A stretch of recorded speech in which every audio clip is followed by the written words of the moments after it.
seems so peaceful. And just like... I think the cement truck evaporated. Wow. See, that aftershock was a lot stronger than I thought it would be. Let's go see what it looks like. It looks like after this, there won't be a whole lot left.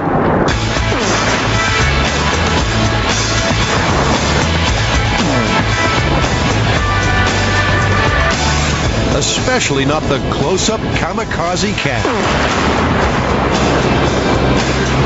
Finally, 3 cement trucks, 1 camera, and a barrel full of high-explosive later, the Mythbusters have got what they came for. This is crazy.